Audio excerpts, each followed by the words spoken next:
Hello, hello. Right, that PlayStation will have a video on that one on its own another time. This one's about my favourite game, apart from, I don't know, Final Fantasy VII, Assassin's Creed 3, and this one, probably my three favourite. I haven't played many games, but of the three, I think they're all very good. Original Assassins, the 2013 on a PC, I remember rightly. Anyway, this is almost probably is my favourite, and whenever I can, I come back to this one and try and play it. Excuse the scrappy desk here and the rest of the mess. If you've seen my other videos and seen my driveway, it's probably about the same thing.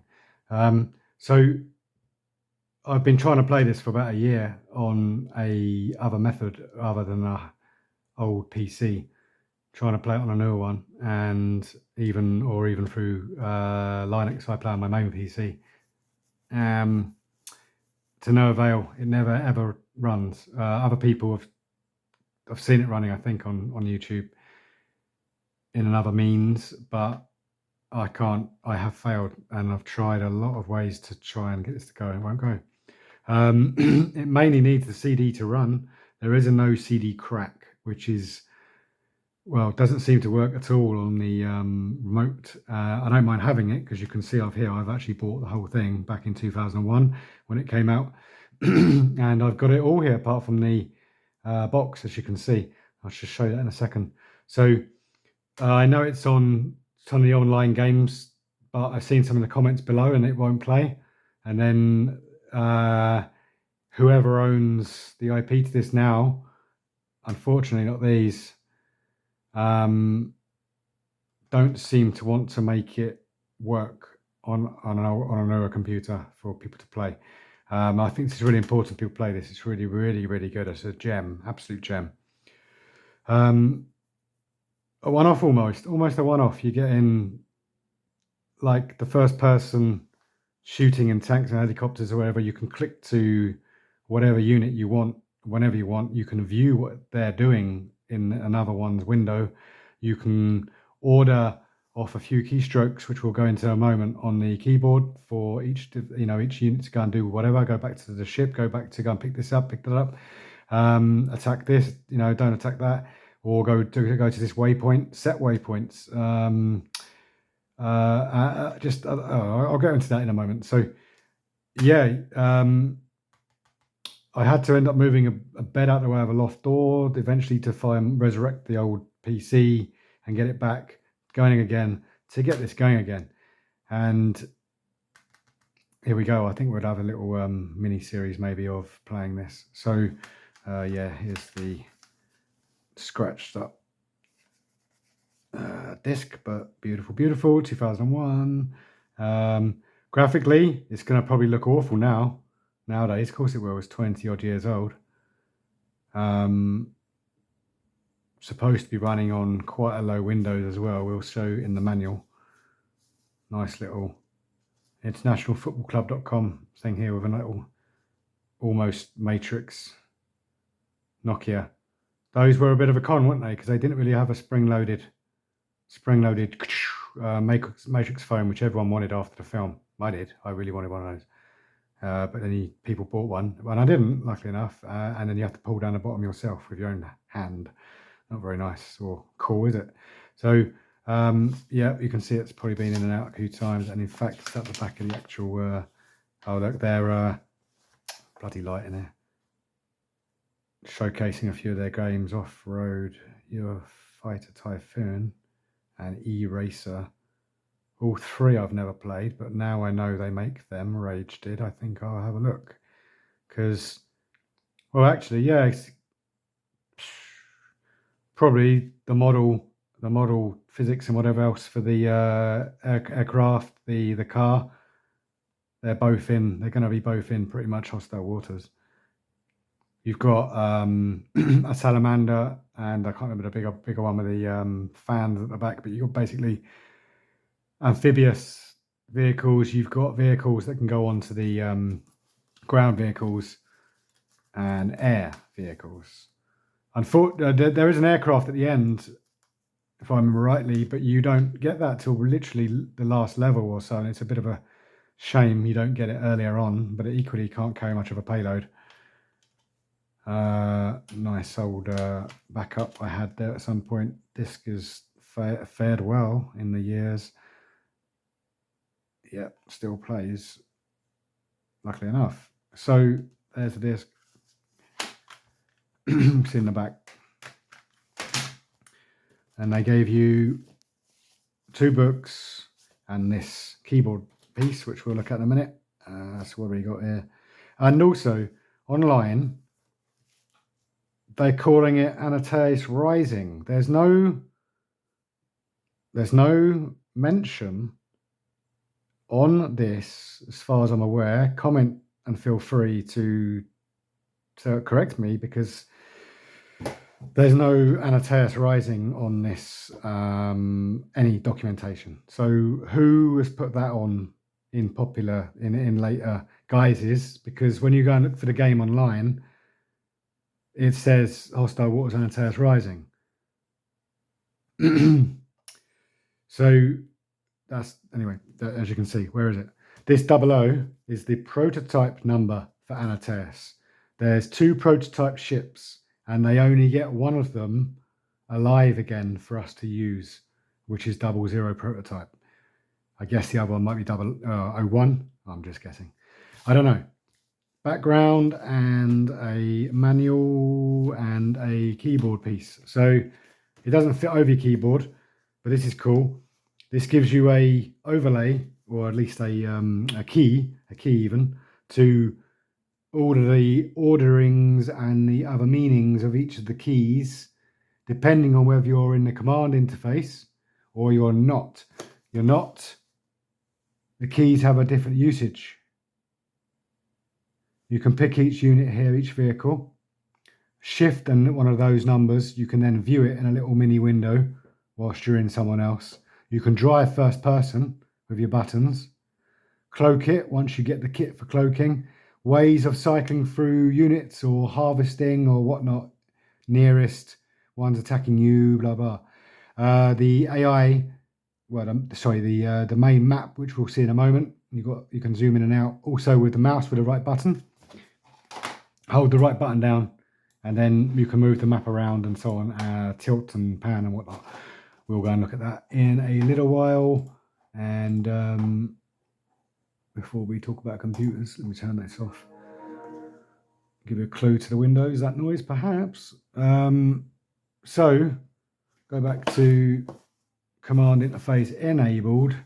How do you do it? With a space bar. Bang the space bar, and then on the screen you'll have a pop-up which literally is a mimic for 9 keys, and then it shows you different options per there.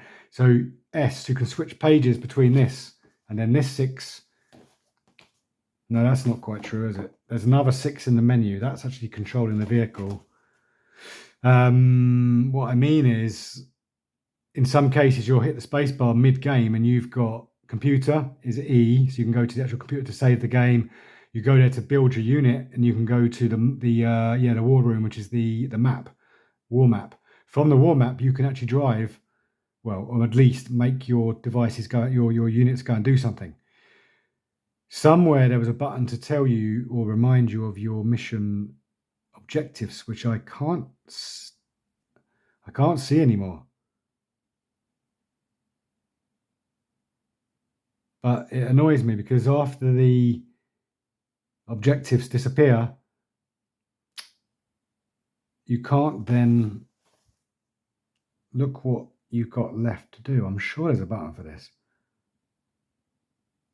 So when you're in a vehicle driving around by hand with these buttons here, then if anyone comes and attacks you and you need to just let them do their stuff, when I say they, there's various characters we'll get to know, and they have various skills and non-skills, disabilities. So with that said, they even prefer certain vehicles and they prefer certain weapons or certain jobs. Some people like demolishing enemy stuff, equipment and buildings, and other people don't like it, and other people like flying, and other people like tanks, and so yeah, there's some isms of everybody. Sample orders here. So you're saying here, vehicle number 2. So this is all done in these 3 keys. Whilst you're playing with your mouse on the right hand, you've got the access to the 3 buttons here. So bang spacebar, you've got the command interface. And then you literally say, right, vehicle 2. And then you'd say pick up, which is normally X, I think. Pick up, and then you press Z, which is what I'm targeting right now in my other vehicle. So you could be 20 miles away in a helicopter targeting a unit or targeting a piece of metal or a mission critical object, and then you're telling number 2, which is your helicopter, your cargo helicopter, to go pick up that object that I'm targeting. Then the next piece there, another option could be number 2, same helicopter, go and drop it off at my position where I'm set as any of these ZXCs. And this is a nice one here. So you're saying vehicle number 3, go to, which is Q, Q's go to, and this symbol here, which I think is A, if I remember rightly, be my wingman. Now vehicle number 3 will come next to me and then try and protect me. So let's say I've got a mortar tool that's demolishing buildings. You can't fire back at aircraft unless you are lucky and spend a lot of time trying, which sometimes you've got to do to stay alive, is smash the water with a mortar to explode the flying object. We'll see later on probably. Maybe not today, but in another episode. I should have actually probably looked down at this. I'm trying to look at the camera on my forehead to see if I've actually got the view. I can see that. Yeah, I think we're probably in a view. Might have had a bit of luck there. So could have had the camera at completely the wrong pan angle and not actually realised. You're driving along, someone comes to attack you, just bang control. Hit control once, and then you pop out and it's in AI mode. And you're sat back in a camera behind it whilst it then does its own business, fighting, protecting itself. Yeah, we've talked about cloak and stuff, but this all comes a bit later on. Again, you can pretty much, this is the map, move the map around, and then this is nice. So whilst you're in camera mode or the vehicle's in AI, you can actually turn the camera around the object. You can zoom out, you can go up and down. We'll show that later. So if you got the game off online or played it online, more points to learn. You can see here the various orders. You have a flying machine on your aircraft carrier which drops off units for you that you've made, ground units, but this is vulnerable to getting shot and killed by anti-aircraft guns, and does. So you have to keep that protected, unless you have to then go, if you lose this, you need then to be able to buy a cargo helicopter manually or with a AI, if you have any spare, because there's only maximum 9, if I remember rightly, people you can use. You don't get 9 until near the end. So you start off with 1 or 2. Which Korolev, kind of the Russian one, I think, she seems to be the one that you put into the resource collector, the vehicle, to go and get metal and recycle. So energy, EJ, is accrued by waste metal, which is coloured blue on the map. And anyway, you have a vehicle which you can obviously, any of these vehicles you can drive yourself with no AI in there, but you manually have to drive it. You can leave a helicopter mid-air somewhere because you're not in it anymore, but it's going to get shot and killed because it can't protect itself if it's got no AI in it. But AI also costs you building bays on the ship. There's 4 building bays at once. Can you build things, or even having living on the bay? So you might need something. You might leave something on the bay living there. Therefore, you can't make to that bay now. It's been taken. Okay, background. It's 2032, and everyone is at peace for the first time. And I'm not going to read it all. Pause it. read it with my shadow in there. But basically, I'm not going to be going into the book too much because we're going to see a nice little video, intro video to the game.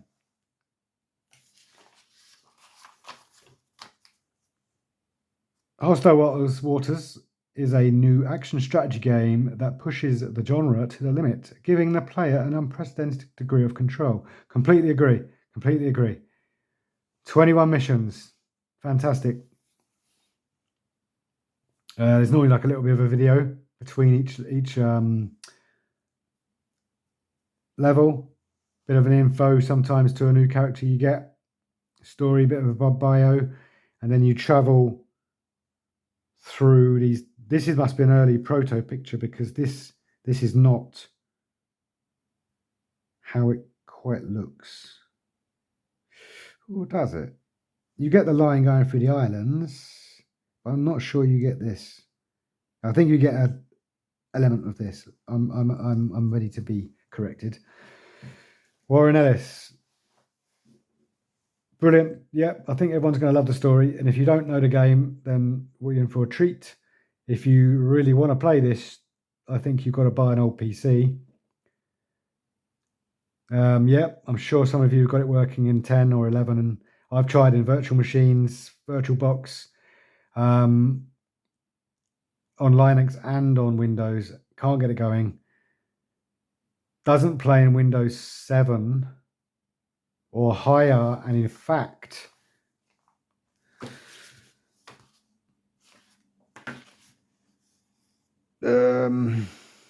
specifications.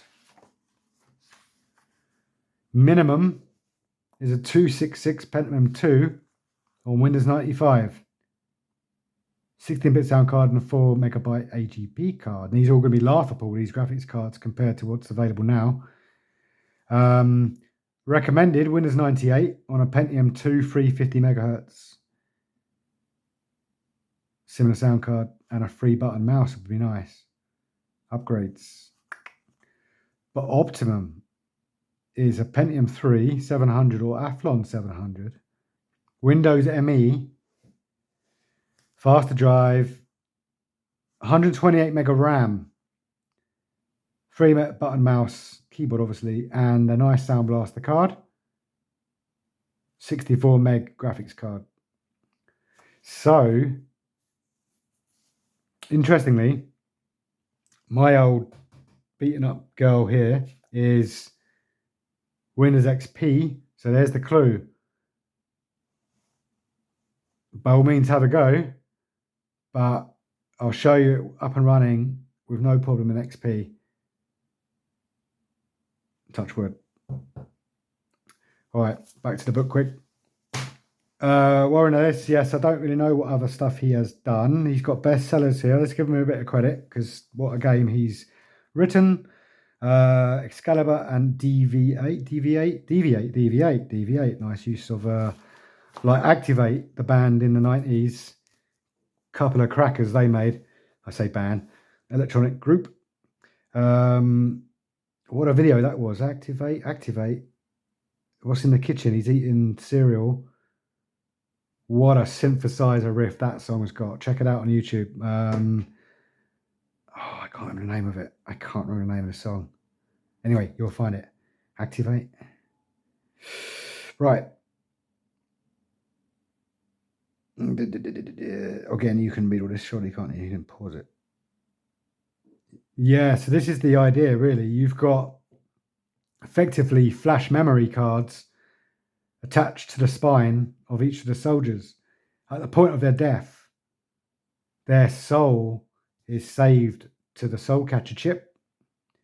And it's the soul catcher chip that we are using in our units like this to give the soul AI control to the craft. Warren has new graphic novels in the pipeline, while Hostile Waters marks his move into other media. So I suggest you give him some credit And Warren, if you're watching this, then thank you very much. I love this game since 2001. What a game. And a shame what happened to Rage. Don't know how well this is reflections coming out here. Scarab, this is your utility vehicle, which picks and converts the metal. You can also use it to not sacrifice, but absorb one of your own people. If you desperately need to create another unit with a different task or something nearer your ship, or even something to save your ship from being destroyed by the enemy, then you need to have something near the ship that can fight back. And again, yeah, a good use of it. In the old days, I would actually probably run one of my vehicles into the sea to kill it, to be able to get my soul chip back. But you lose 2,000 or 3,000 EJ maybe. That was worth, you know, that I must have this vehicle's not worth that, but other vehicles are. Other vehicles, Jesus, if you kit them up to maybe 10 grand for one vehicle with all the kit. But it's a beauty to watch because you've got later on accelerators on the firing mechanisms. You can fire faster and so on. You can recharge people's energy. You can recharge the ship's energy, which I only found out recently, which I think would have saved me a lot of pain in the past. All right, Hornet is the first attack helicopter you get given. Keep it for a while. The Phoenix Super Chopper you don't get till far later. Heavier, slower, takes longer to turn, but it's stronger and it can hold more kit and different options. Pegasus is your lifting. This is your cargo helicopter. It can take one soul chip and one option, like maybe an armor, one piece of armor. Sentinel, you have to use it actually in one of your missions. You have to use it as part of the mission to teach you what it's about, and it's good usage. The Rhino heavy tank and the Behemoth, similar. You don't get a Behemoth till far later, and again, a very expensive machine to kit up. And it's a shame almost that you don't get some of these in the early days. I know that would be cheating. That's the whole point, I guess. But you start out almost with the helicopter, but then we get the Salamander, which is the amphibious, like a little hovercraft. Only take 3 options: a driver and 3 options. You get a shield at some point, and a shield takes 2 option boxes. So maybe a shield and a piece of armor. That's your payload full. The Vulture fast reconnaissance unit. Again, this is the plane you get given. But again, look, like the word says, reconnaissance. Your spy in the sky. In fact, I don't think it's even got. Has it got maybe a one payload available? One shield perhaps. But yeah, the idea being really, I guess, it's got guns, I think, you can put on it. But it's very fast and it should not get shot. Quick, cheap. Yeah, there you go. Fast than a helicopter. But you get it too late. I think you get it too late for it to be that good. The Puma. This is like a little quad. I was going to say quadcopter. Not quadcopter. Quad car type thing with buggy. Like it says here, small and light, fast. It hasn't got much of a payload or anything options, but it's radar invisible stealth. And you can then apply the cloak option to it. And in fact, you have to do that on one of your missions to stay hidden for a look ahead unit. The map is basically black and dark until you have units in the area. So if you can put a unit and cloak it further up, you can see something coming. This is your Magpie. This is your craft on the ship, and it's you can order it basically. You can't order it to go and pick things up, but it will drop off a made unit to the ground to a map point you give it. Anatea's Cruiser. Again, where have you seen anything about Rising yet? Hold on, let's go back to super scan, like Johnny Five. If anyone remembers that film, another fantastic film, one of my faves. I'm a 77 born, so was lucky to have, well, 77, that's Star Wars, obviously the OG. All those first 3 years there, we got Star Wars 77, I think, isn't it? Close Encounters, was that 75 or 77? Jaws, some super films coming out all there. And then I got to live through the fantastic 80s and the 90s and so on. But yeah, mid 80s or so, wasn't it? Short Circuit. It used to have a collectible Panini. Panini? That's the thing you eat, or is that the sticker? Panini. I think it's Panini. Sticker books. You must probably get one for the World Cup coming up. But you, in the old days, you stuck a sticker in the spaces on the pages, and it probably cost my mum an arm and a leg to give me pocket money to buy the stickers. But I remember having a short circuit sticker book, Panini. I'm sure it was. I'm sure that might be the food. They had a certain smell, these books as well. Wonderful. Nostalgia. I wish I still had that book. And back in the 80s, there was those super stickers that were, I don't know, I can't remember what the effect is. It's almost, it's not iridium. It's not iridium, but it's like a rainbowy metal effect. You had it on the Transformers. You had it on everything. And this rainbowy metally effect. I had it on my BMX. Oh, okay. Back on subject. Sorry about that. So yeah,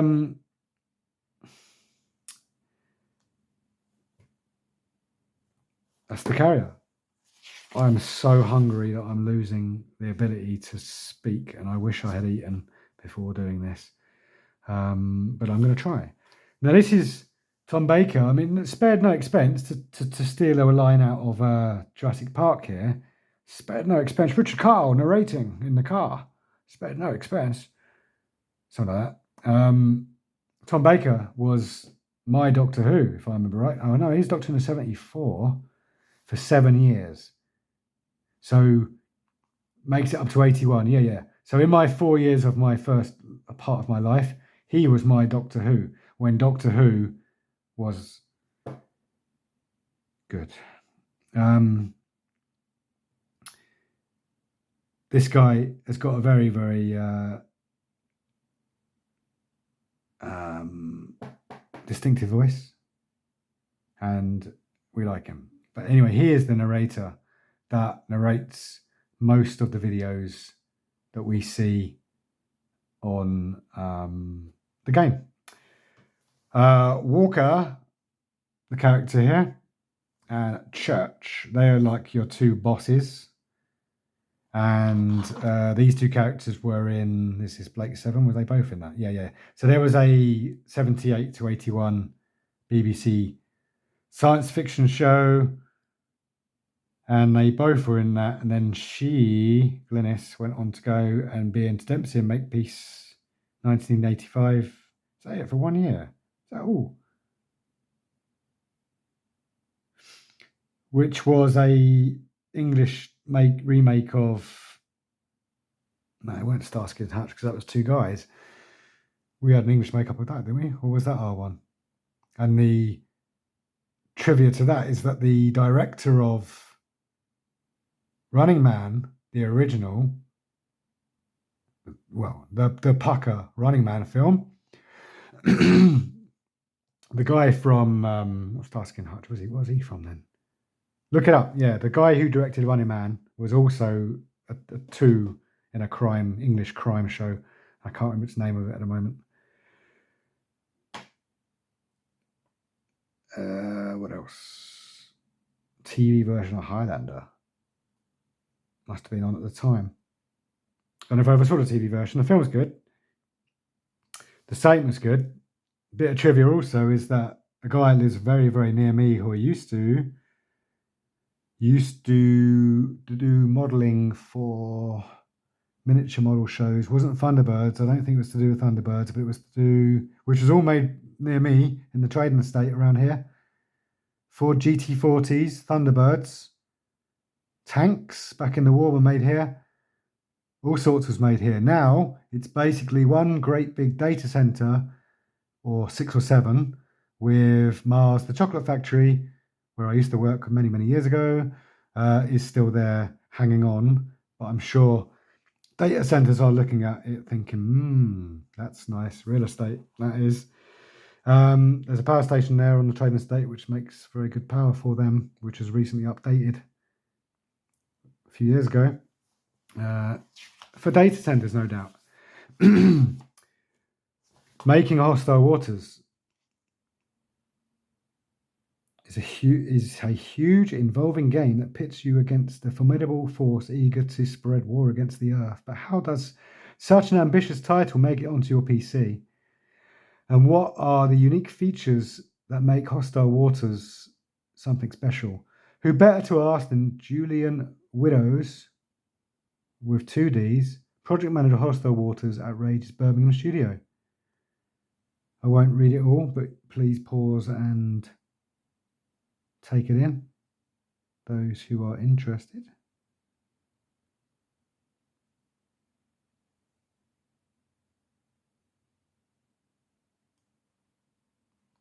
Again, I'm not taking any credit from the game. I've fully bought it. You can see I bought this in its entirety, and I've enjoyed and played it many times since 2001.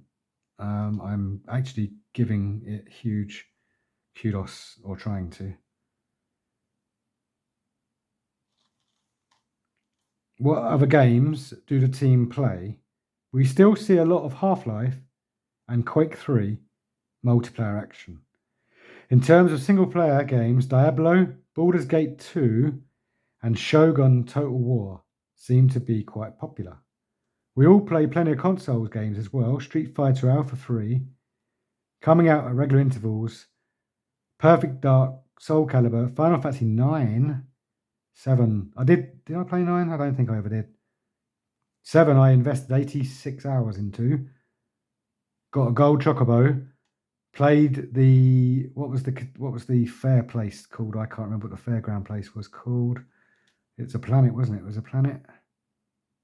Gold chocobo though took some making, didn't it? And then you can go to that center island, and that's the only place you can use the only place you can get there was the gold chocobo. Again, yeah, please read Starship Troopers, top film. I never much. Or probably everyone will make a gasp. Blade Runner, how can you not? I don't know. Never got into it. Never got into that film. Starship Troopers, love it. Star Wars, OG, obviously. Apocalypse Now, yeah, I like that. Classical music, classical house and dance.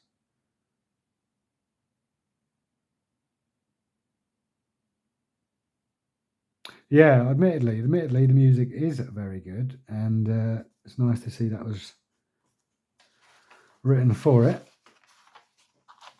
Kenzie, she's an Australian. She comes later on. You don't get her straight away. She comes later. You do a lot of background research into what might be possible in the future.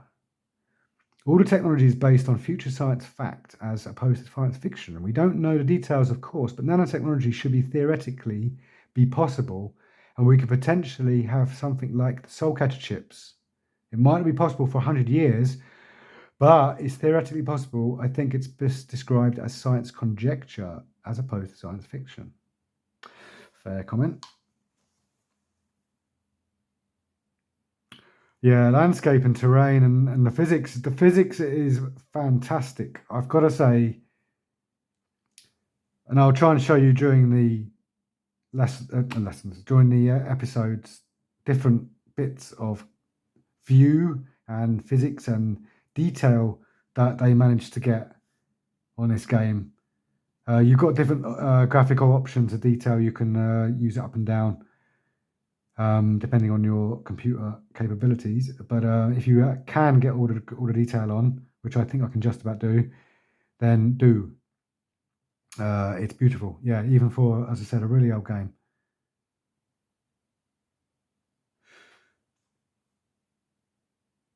Yes, we also got one coder who works full-time on the front end and the editor. The editor is a clever tool because it sits right in front and over the game. Just by pressing one key on your keyboard, you can switch from the editor to the game's changes to see what effect you have such a edit they have on such as the physics. Physics are brilliant.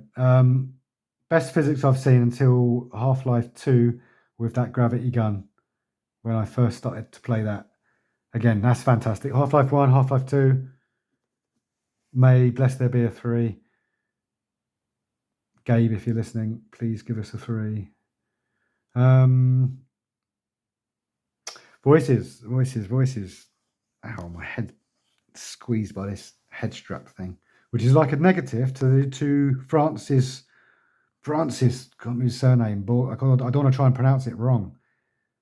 A French-sounding surname, Francis, who does the train spotting, who has like a negative anti-version of the head strap that I've got now, looking at his face versus the one looking at the book. You get the picture though? Yeah, we've done Glynis Barber and Paul Darrow. That's the two kind of bosses for you. But the characters all have different voices, accents, and names, and some history, including General Patton. I guess they based Patton on, who likes tanks. Son, I drive tanks. You'll see him later. There's the team. If you are, I hope you can see yourself if you are any of the team here. And again, thank you ever so much, everybody. I'm cracking up here. I'm croaking. For the work you put into this game. It's just gorgeous. I am 48 years. And yeah, this was 2001. So you do the math. But yeah, thank you ever so much. I hope you've all been prosperous, rich, got into other gaming companies, and done amazingly well, because you deserve it, all of you. Look at this. Finally, how proud are you on a scale of 1 to 10 of this game? 10.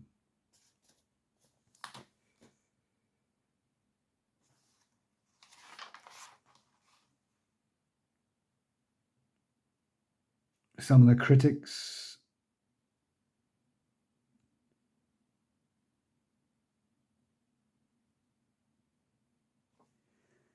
Something missing in your life. If you haven't played it, you don't know you've missed this yet.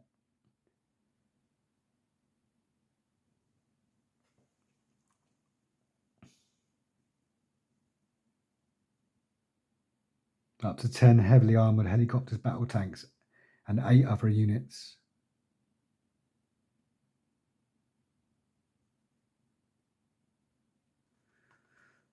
Rage. Martin's Building, Water Street, Liverpool, L2 3SP, England. Didn't do this. Register online and you could be one of the lucky winners who will receive for £50 or CB. Don't know what that is. Game voucher or game voucher. Sales and marketing at live.rage.co.uk. These are hostile waters. Tom Baker says that. We'll hear Tom Baker say that later in the intro video.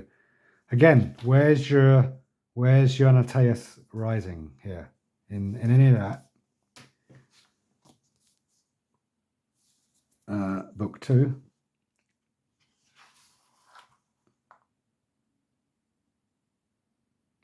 Before you're allowing your children to use it. Some people are susceptible to epileptic seizures. This was coming in back then. Have you noticed now that the TV goes dark at points? The screen will go dark, I guess, for the same thing. Rest at least for 10 to 15 minutes per hour while playing a video game. Heed the warning. Specs we've just seen earlier. CD into the CD-ROM, unless you luckily get the other file to work.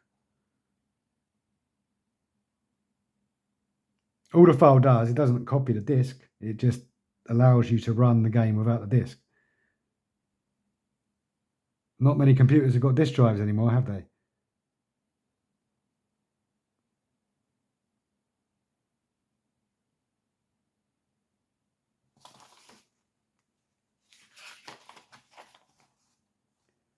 Controlling vehicles. Skip whatever for this. Sorry, skip. Pause. Screenshot.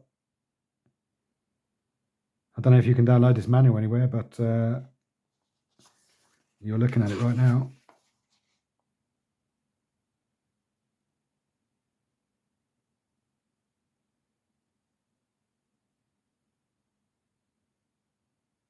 Night vision, end button.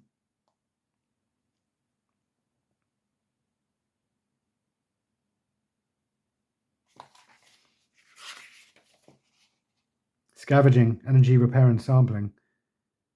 So the same vehicle that scavenges for energy, you can change the option adapter for a repairer, and that will then provide energy into your vehicles that need it.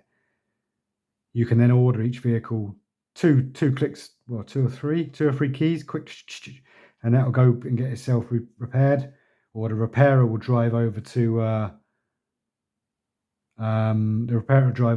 the damaged one and repair him.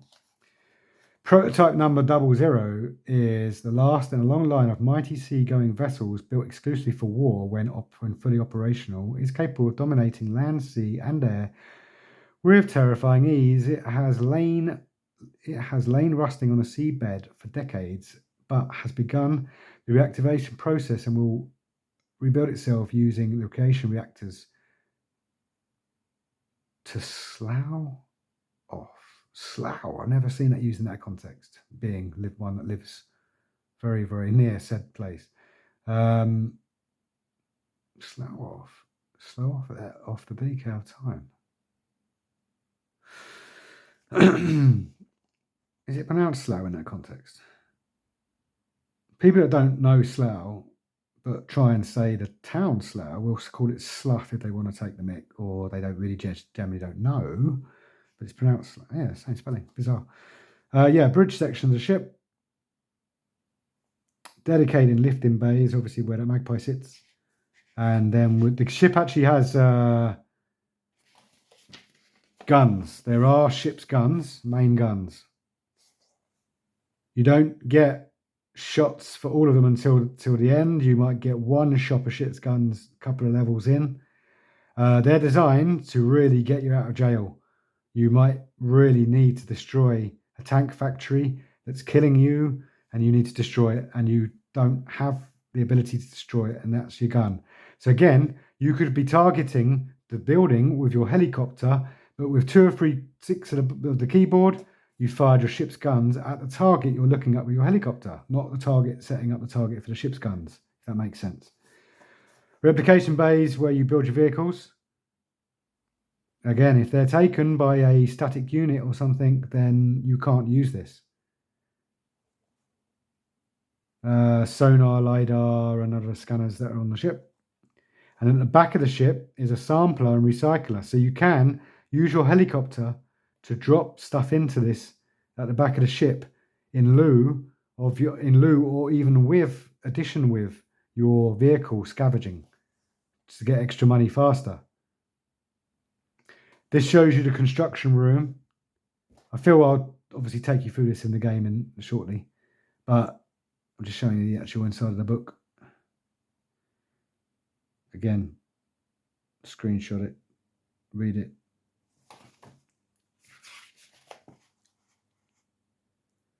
Vehicle enhancements, weapons, soul catcher chips. Lazare, français. Sinclair, very posh, anglais. Ransom. He got an American accent? I think he has. Hard as nails. He likes helicopters. Korolev. She seems to like the vehicle for the energy collection, whatever it was called. So Soul Catcher, is that real? Is it? classified in the 1990s American military program, theoretical research into storing human brain functions on silicon. So I assume it's probably up and running. It was supposed closed. I don't know if that's all real. Assume it is. Oh no, this is part of the fiction. In reality, it was never shut down. All the cruisers had active cruisers. Yeah, so this is how they kept it all going, the program. They kept the Soul Catcher chips in store somewhere. This is your war room. You've got the map on a table, and then you can move your vehicles around. You can command them to go and attack this piece here. You can then make waypoints. Here's your command interface, which represents those 9 keys, is these 9 keys here. And then if you click the middle one, you can flip between another 9 keys. So go to, stop, do nothing, stay there, cancel all your orders, target, left mouse selects the units, middle mouse forwards, backwards, right mouse rotate and twist and zoom in and out, etc.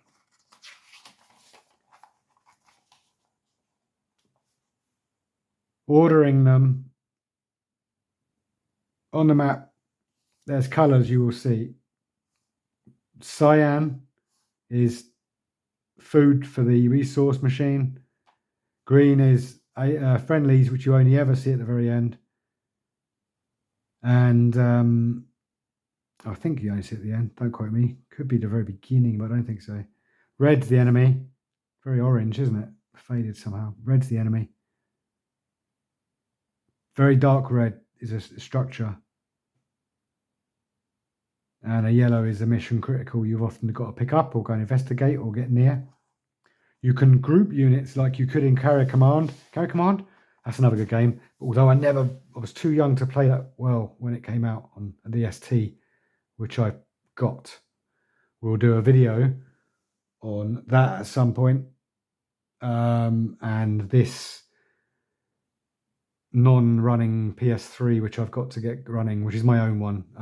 Again, this, just off subject quickly, Wipeout is another amazing game.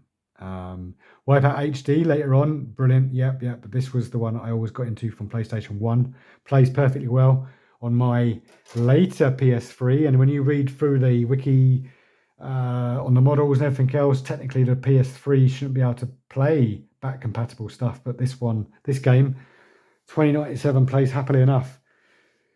In a mid-cycle PS3, because later they became slimmer and all this, didn't they? So there you go. I'll do a video on that later on, trying to fix this because it won't take a disc. I know there's videos online, and I know apparently it's completely dead, but I won't have that yet. I want to do it myself. It's spat the disc out perfectly enough, and all of that. So I will have a little play inside it at some point. But like Red Alert and Command and Conquer and stuff, you can group a lot of units, then control and a number, and then you've got a group of the units. Hit and miss.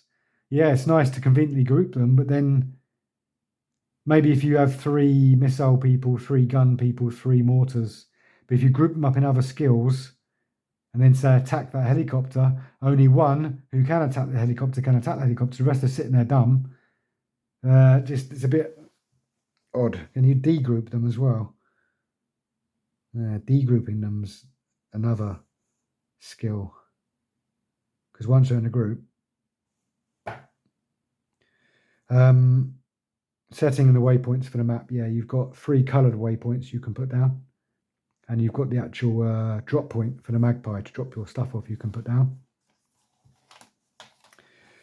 Command interface. We spoke about it. Actually, fairly. Probably won't look too complicated here as you look at it, and I'll explain it, but it takes a little bit of learning to do, especially whilst you're mid-fight, that you might be ordering people around whilst you're fighting with someone else, which is pretty cool though, isn't it? Go to be my wingman, we've said about that, haven't we? Attack where I'm looking. pick up where I'm targeting.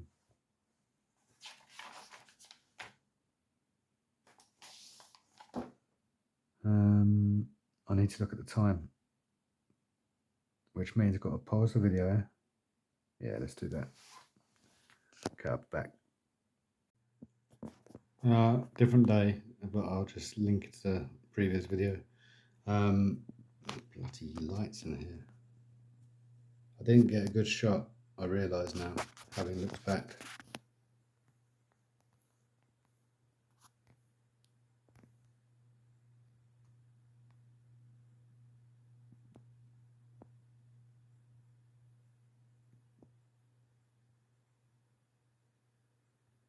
Yeah, guys, the team.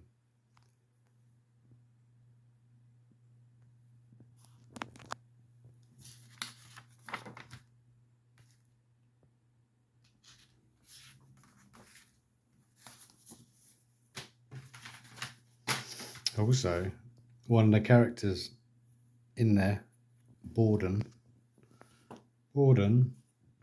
yes.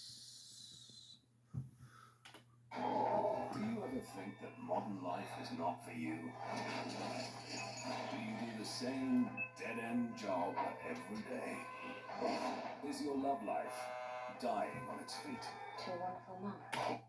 So remember her voice, that's Borden. Or do you ever dying on its feet? To a wonderful mum. Or You'll see what I mean.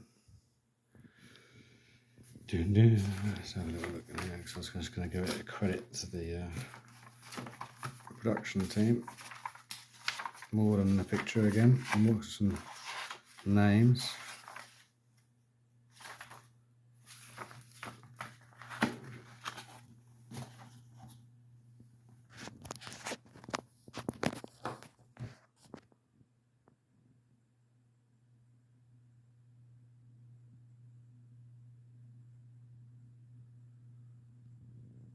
If you're here, thank you very much.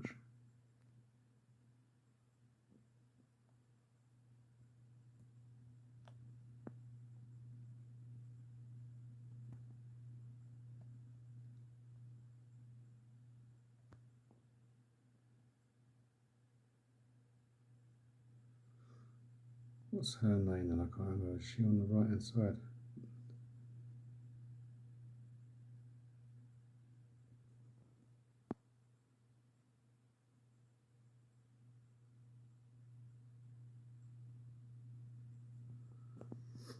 Right. So computer wise.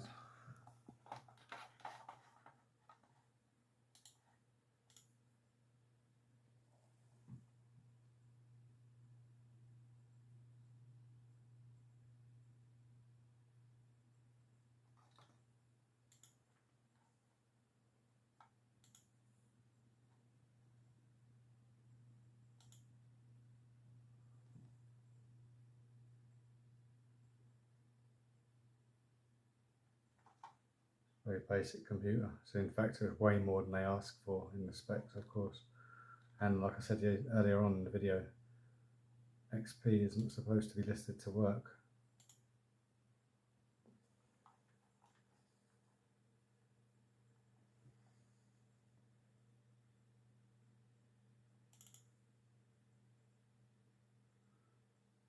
So I think what I might try and do is set up some sort of stand for the camera, because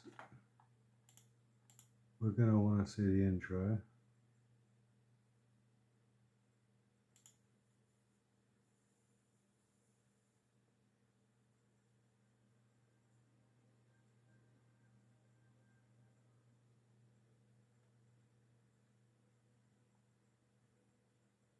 Years ago, this was the scene of the last war on Earth.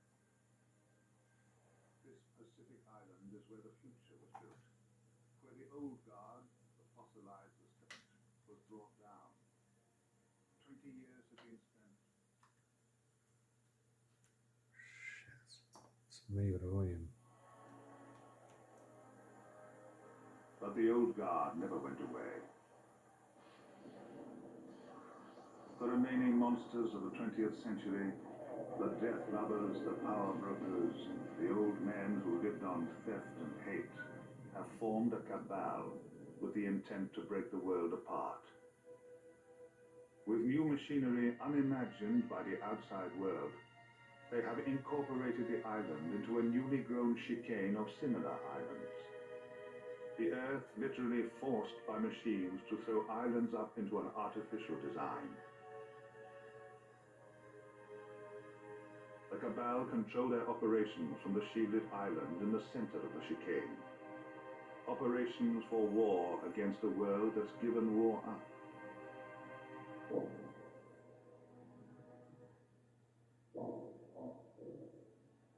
It's up to the new society of 2032 to relearn war, to revive the last of the adaptive cruisers.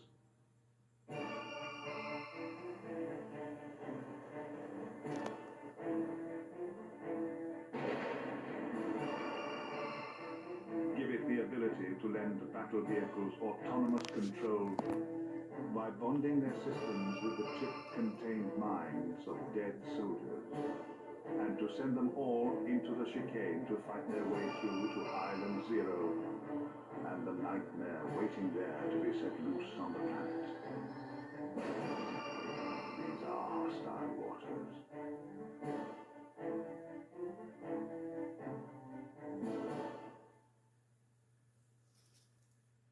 Again, where's the Anateus Rising mention?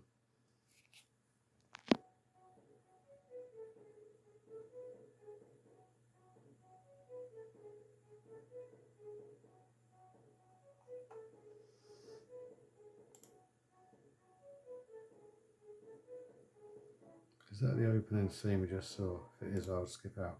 It looks like it, doesn't it? Yep. Escape skips out.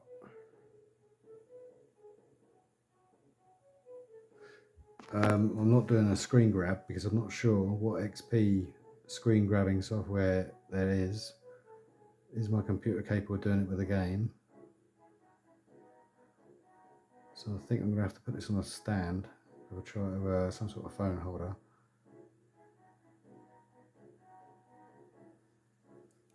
Let's have a crack at the opening intro.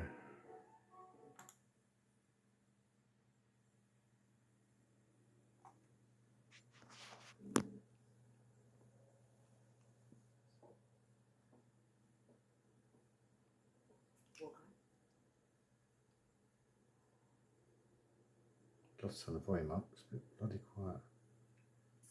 Walker. Morning, Church. Have you slept? I think I may have drifted for 5 minutes. It's hard, you know.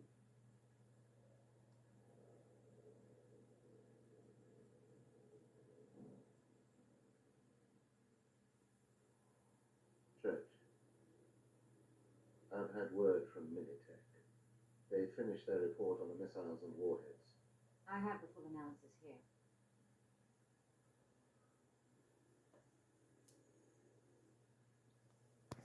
No heat signature, self-replicating fuel, fast strike. 70% of the missile are capable of carrying payload. I skimmed through it on the way up here. There aren't many people who have access to these technologies. Any of these technologies, not anymore. A few of our people want to do for Minitech no more. We made sure of that. Over the past 20 years, we've had our agents keep close tabs on all the radicals, and none of them have developed any significant weaponry, certainly nothing of this magnitude. Maybe a new group. One that slipped through the system. Nobody slips through the system. We've got more agents out there than there are faction members.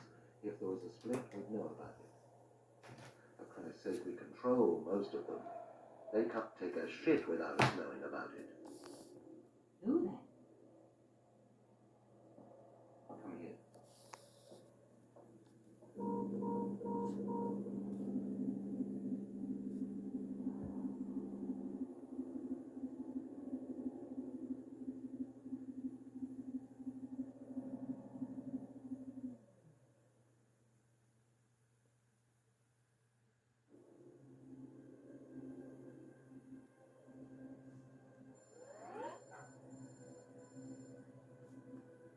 Some months ago, it came to our attention that large shipments of raw materials were being routed to an island chicane in the Pacific Ocean. Central's records show that new research facilities are planned for the area and that some work has begun, but this doesn't explain the quantities that have been shipped there. 2 weeks ago, we sent a small ops team into the area to carry out preliminary investigations. And we haven't heard from them. Their links have been disabled. Any clues as to why? Nothing but speculation and conjecture. But with that, alongside the attacks last night, the disappearance of 3 of our most prolific scientists over the past 12 months means we're fast running out of options. We need to act. At 4 o'clock this morning, Central gave the green light to reopen the Antaeus program. The Antaeus program? But the Antaeus technology is gone, destroyed. All the vessels disassembled after the war. They were. All but 2.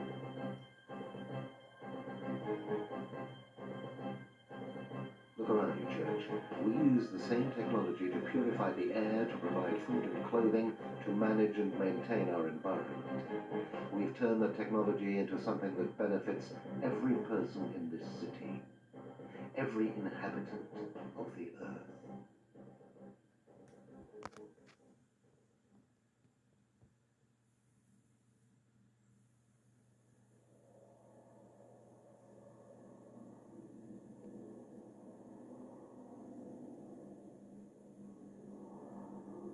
Sit down, Church. There's something you don't know about the Antaeus cruisers. Information that only a handful of people have ever been privy to, and that's been kept classified for the past 20 years. I'm listening. You've heard of Soul Catcher? Classified 1990s American military program. Theoretical research into storing human brain functions on silicon. It was closed in the late 90s to make funds available for the advancement of the SETI programs. Mostly correct, but it was never closed. Far from it. Every crew member on an Antaeus vessel was fitted with a Soul Catcher chip. If they ever died in combat, their thoughts, their abilities, their minds were stored on silicon, ready to be salvaged and used again to pilot a specially adapted craft built using the cruiser's onboard nanofactories. Nice.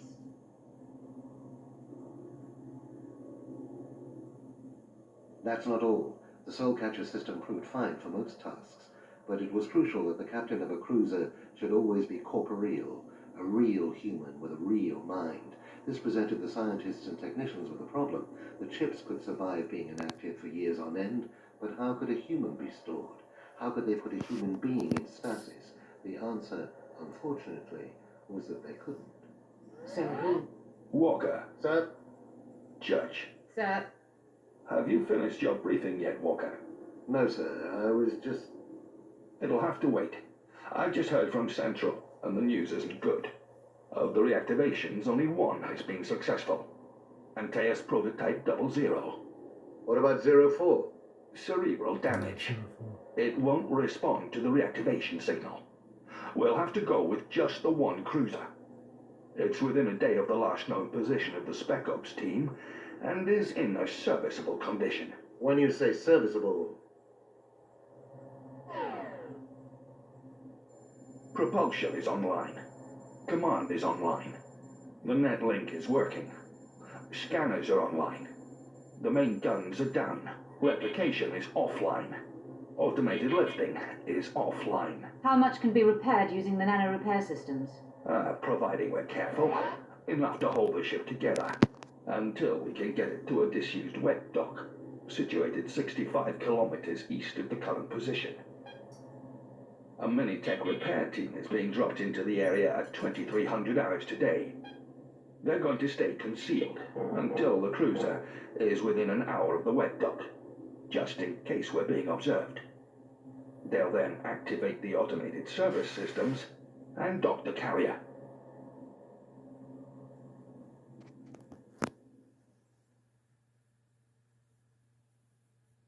There's an island lying off the bow of the cruiser. There should be enough scrap metal lying around there to get the creation engines back online. At this point, I think I'll wrap it up. This is the introduction This is the beginning of level 1. Level 1's going to look very basic. No automation. It's all got to be done manually with my fingers already moving the vehicles.